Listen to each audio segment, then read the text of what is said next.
అందరికీ నమస్కారం. నా పేరు మహితా సార్. ఈరోజు మా అమ్మమ్మ నేర్పించిన భగవద్గీత శ్లోకాలు చెప్పబోతుంది. దానికన్నా ముందు మనము శుక్లాంబరధరం విష్ణుం చెప్పుకుందాం.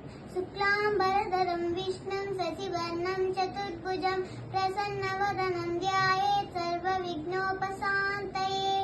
ఇప్పుడు మొదటి అధ్యాయంలోని భగవద్గీత శ్లోకం చెప్పుకుందాం.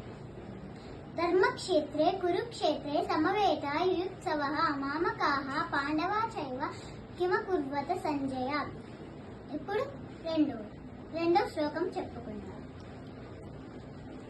అయనేషు చ సర్వేషు యదా భాగం అవస్థితః భీష్మమేవాభిరక్షन्तు భవంతః సర్వ ఏవ హి. ఇప్పుడు మనం మూడో శ్లోకం చెప్పుకుందాం.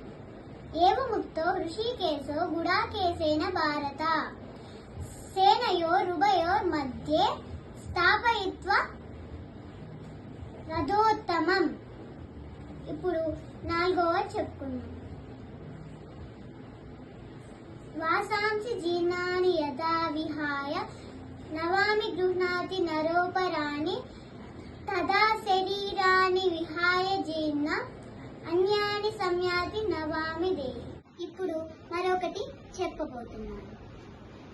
అహం వైశ్వానరో భూత్వా ప్రాణినాం దేహం ఆశ్రితః ప్రాణాపాన సమాయుక్తః పచామి అన్నం చతుర్విధం.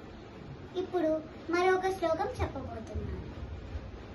యదా యదా ధర్మస్య గ్లానిర్భవతి భారత అభ్యుత్థాన అధర్మస్య తదాత్మానం సృజామ్యహం. మరొకటి చెప్పబోతున్నాను.